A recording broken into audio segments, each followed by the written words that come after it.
Universities across the United Kingdom have suffered a sudden rise in the number of racist incidents, according to new research.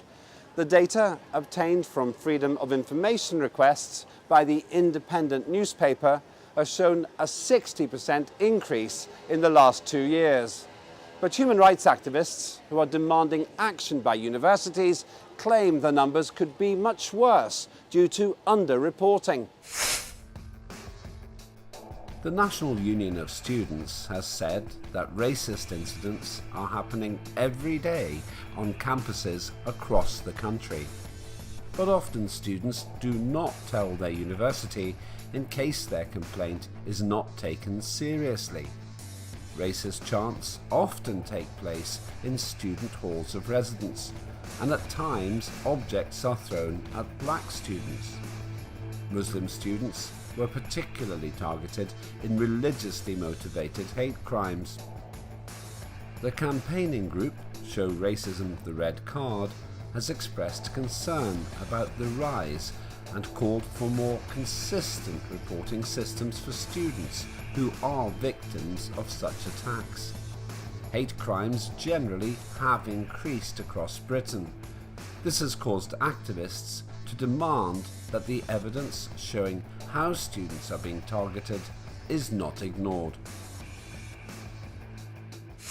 Why have reports of racist incidents increased so much?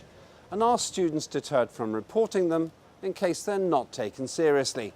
Simple questions with important answers. 129 alleged incidents of racism were reported to British universities last year, compared to 80 3 years ago. What's behind this rise in reported incidents? We asked the public here in central London. This is what they said.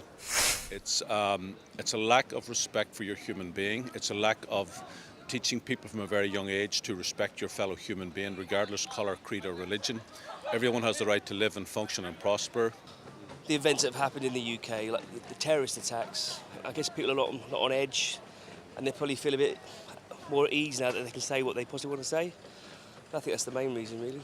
It's not just about racism getting worse, it's probably about the fact that people feel more comfortable reporting. This is obviously not me trying to justify or somehow legitimize racism, obviously not, but I would say it's actually a good thing that people feel comfortable doing that. If people are fearful, then they can tend to kind of like want to marginalise away from anyone who's different or other to themselves. If it's happening, whether that is kind of within the university community, i.e. students to other students, I don't know, or whether that's something that comes from outside. Well, it's rising probably because there is not that much of surveillance as there should be perhaps with such kind of crimes that happen, and also because the people who do suffer such kind of attacks do not know the right kind of channels to report this to, and which is why they just kind of keep quiet about it and let it go because it's going to pass anyway. And in a way, it's also become part of their life, especially for the minorities who face such kind of incidents, so yeah. I just think it's an incredibly tense time. I think feel really polarised in terms of left and right, and everything feels very dichotomous at the moment. So I think people are just feeling tense, people are feeling angry, people want to lash out. I think in the UK there's been quite a bit of a backlash against people from other countries or people that they think might be from other countries. I think people feel like they can get away with saying things and they can act with impunity. I study in the US, so actually it's so evident that it's I feel like, we have Trump supporters on campus who don't try hide it, so. I think you have to take into consideration Brexit, which happened in 2016, and it allowed for people to kind of be a lot more open with their disdain, so to speak, towards migrants, refugees, and any person from an ethnic minority background, I suppose. There's that, and also wars as well, with everything happening in Iraq and Syria and Afghanistan and all of these major kind of wars that have been taking place. I think a lot of people felt perhaps fed up. There's a sense of, people are going to these countries and they're giving their lives, and we still have an influx of refugees. And so I think there's a number of things, but I do feel like the whole refugee crisis did play a huge, huge role in it, in that people felt insecure. They didn't feel they didn't feel like they had those national security borders. And when that happens, people tend to take things in their own hands. I think it has a lot to do to coincide with movements, online movements such as the Black Lives Matter movement, and you see a surge in activism from young students from ethnic minority backgrounds who will be in university at the age of university. So if they're already aware of social and racial tensions at a national and international level, I think they've reached a stage where they'll be more vocal at microaggressions and racial profiling that they may receive within the university vicinity, which is why there's such a rise. I think social media plays a big role in that as well. A lot of people have control of their own narratives. Their platforms can be used as their own soapbox, if you will. So they will be more inclined, if they do come across a racist incident, they will mention it to the university social media platform because it gets more traction and more spread. The research also shows that religiously motivated hate crime incidents at universities doubled from 2015 to 2017. Muslim students were particularly targeted in such attacks. How does the public feel about this? I think that's not being fair. I think that people sometimes vent their anger on a group or class of people because they think indirectly they're responsible for what's going on in the world, and I don't think that's acceptable. And unfortunately they're getting a bit of a bad time at the moment because certain elements of the religion seem to have a certain perception of what they can do to the world, and they can't. So I'm sure Muslim people are very peaceful generally, but certain people are not.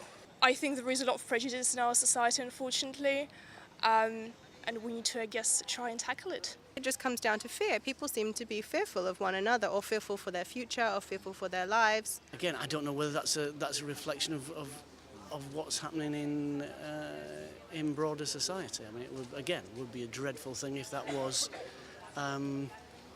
if that's happening anywhere, whether that's in a university or not. Because of the ignorance that is so rampant across all platforms of media, not just mainstream media, but even social media, the kind of hate and ignorance that is perpetuated, it's almost disgusting and makes me sick to my stomach to see that people believe all that and it becomes their motto of life, especially with the recent Punish a Muslim Day. I mean, that's a ridiculous thing, but it's happening and people are picking up on that.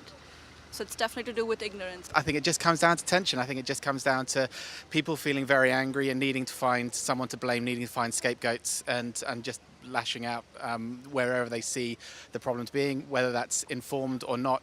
I think people just feel the need to find a way of expressing that anger. Tensions are high at the moment, especially Brexit coming up and everything like that. So, yeah, people are going to be a bit more on edge, and maybe that will come out with a few more assaults and hate crimes and things like that, and it's unfortunate, but yeah, hopefully we crack down on it, especially in London with all the crime that's going on at the moment, especially like knife crime and stuff like that. Again, I think it's the broader context, and people like demonizing Muslims. I feel like when you look at, I don't know, through the ages, there's always some community, religious or racial, which has been, targeted, and I feel like, unfortunately, it's now, Muslims. The fear of other and otherness.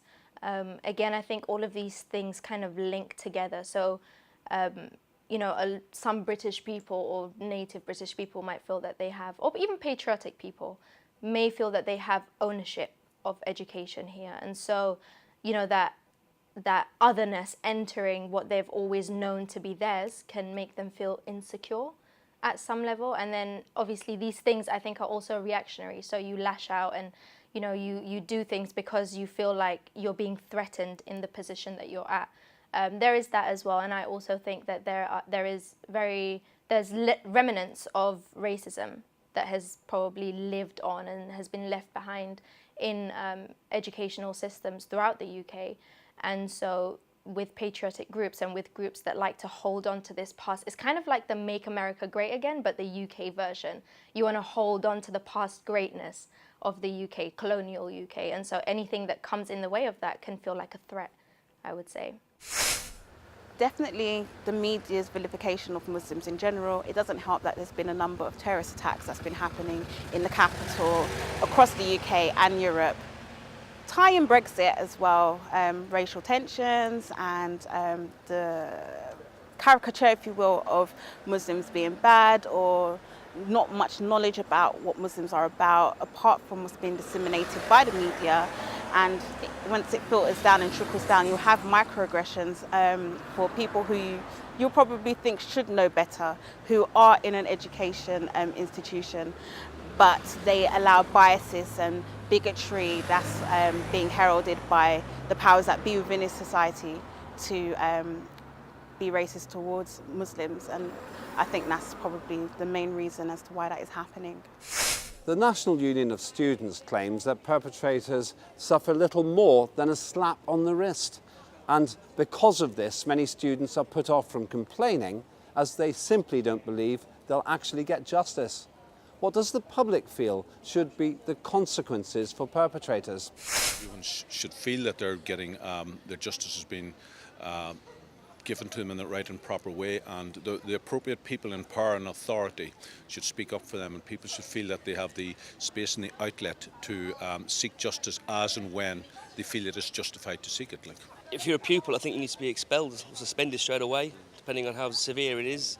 And if you're in a sort of position of authority, sacked straight away and in full investigation. What is enough to prove someone to be a racist? Like, is it enough to write something on the wall, or do you have to go and, like, you know, shout something out? I think this is the first thing to address when you have like a specific set of guidelines, because then it will become easier to prosecute people and to be like, you are a racist, this is not okay, and this is the punishment your actions will incur. What is it like? Maybe a 3-strike warning, act racist once, act racist twice, 3 times and you're out, because there's no need for it. Whatever sanctions would apply to anything else that would be seen as a major misdemeanor should be applied to that. They also have a history of saying that segregation is okay. They have a history of saying that discrimination is okay, that racism is okay. So, you know, you have to start questioning that, are the court authorities, you know, who are supposed to be the so-called temples of justice, are they actually doing justice, or are they serving a nefarious agenda? I guess I find it very difficult to think in terms of punishment. I think we need better conversation, we need better discussion, we need better debate, we need better education for people on all sides. If it's an assault or something that is deemed to be a hate crime, it needs to go to the police. And I think maybe that hasn't been quite reported as it should have been in previous years. I think given the consequences, given that this makes universities not a safe space, it makes it difficult for you to access education, and feel comfortable in your university, I think in some cases it needs to be hard. First of all, it begins by actually acknowledging what's going on. If before answering that, if we go back to reputation, for universities in the UK, reputation is a huge, huge thing. And so, you know, if you're always flagging up racism, although it's a real issue, if you're always flagging it up and it always seems to be an apparent theme happening over and over again, it affects the reputation of the institution, which is a huge thing. You know, in a lot of cases, that's how universities get their funding, to be able to do different things, and so that threatens funding.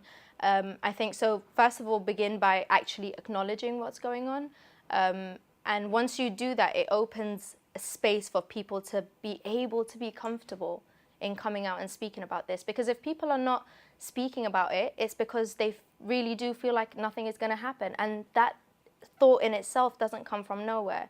It comes from, you know, breeding this environment of them feeling like my thoughts and my voice is not heard, so what is the point, type of thing. So I think condemning it in a way where you really just sit the student down, perhaps make them understand why they're doing what they're doing, what's actually wrong, the effects it has, and even kind of stopping them from coming back for a little bit. Give them time to think.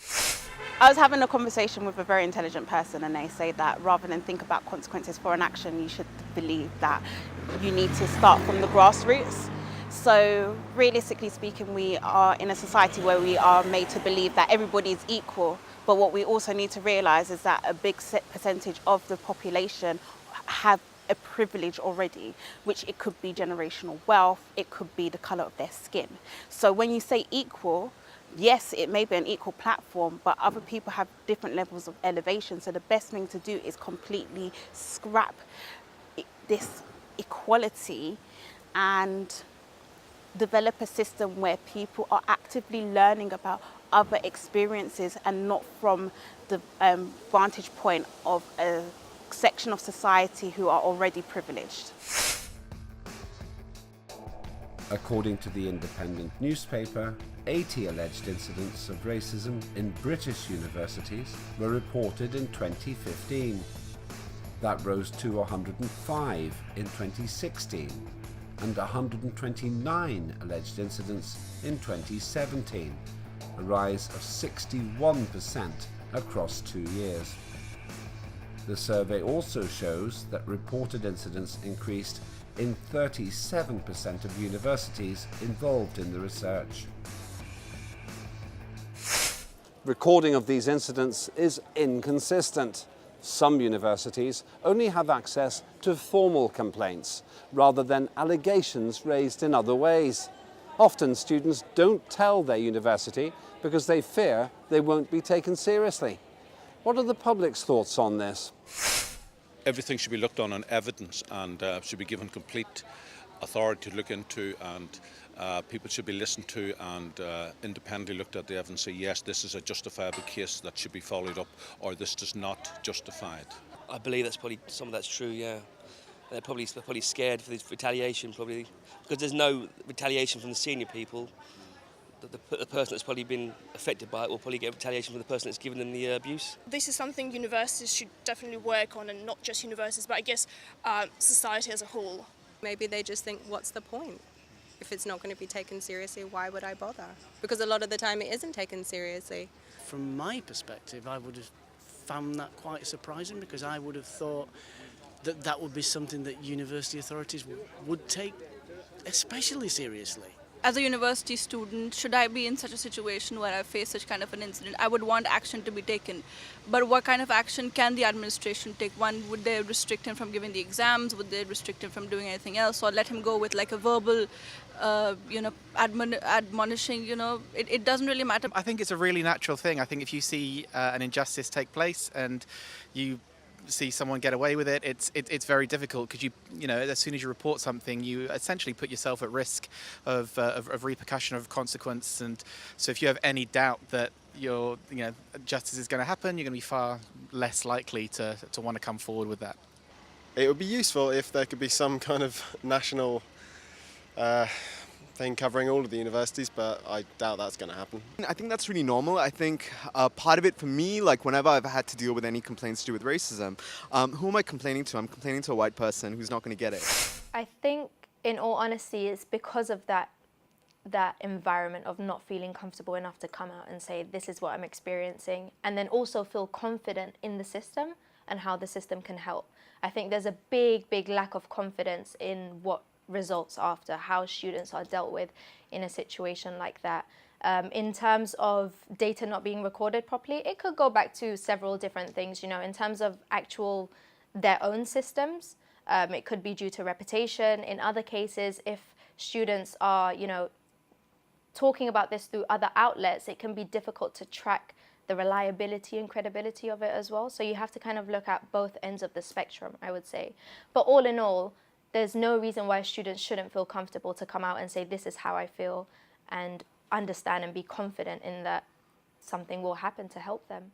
This country, we pride ourselves on our history and the way in which our consensuses are led, and we can reel out facts and stats from decades and decades ago. The fact that you can't have anything solid and conducive within a university setting is actually really poor, and they need to revise that, because then what that will then do is instill confidence with students so that they can report things and it can be logged, and you can actually tangibly see how changes are being made.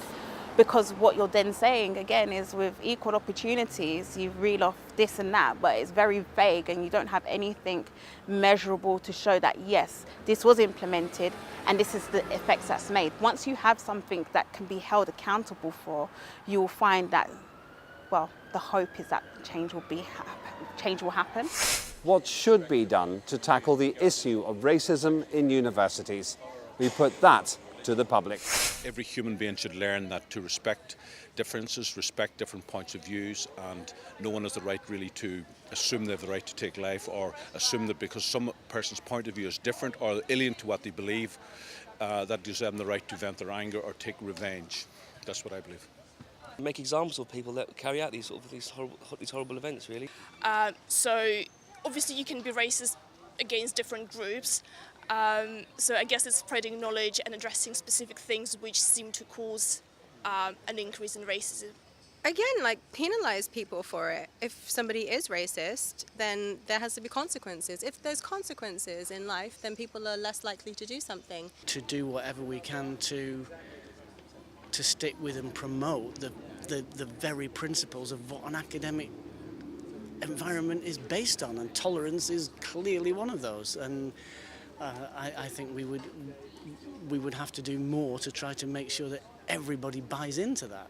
I think that's very crucial, because I'm giving an example of India, where indoctrination from a very young age has resulted in the current trolling that's happening. I mean, you must have seen it on especially social media platforms, and it's that generation who's grown up post the Babri Masjid incident, so which means that they're filled with hate for Muslims for no good reason. I think there needs to be a big deep breath taken.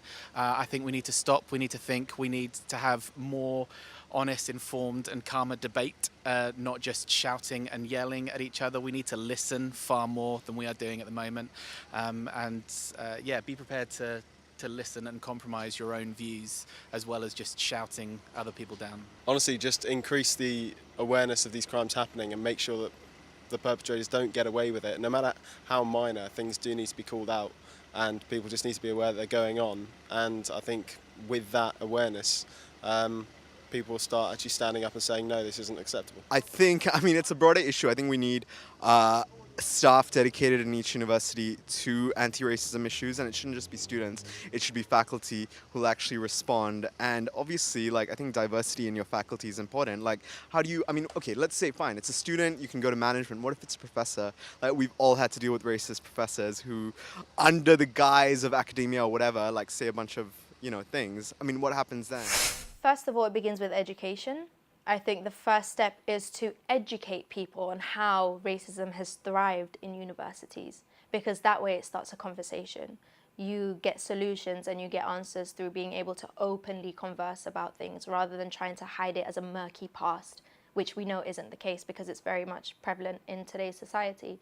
So I think educating on how racism has thrived and the environment that helps to kind of build and breed racism, and then coming together from different perspectives and kind of doing a large brainstorm about different things that could be done to kind of prevent it. I think right now there's a lot of work on the ground that's being done to stop it already. You've got amazing members of student union bodies who are part of African and Caribbean societies who are actively challenging these disparities and racism within university bodies.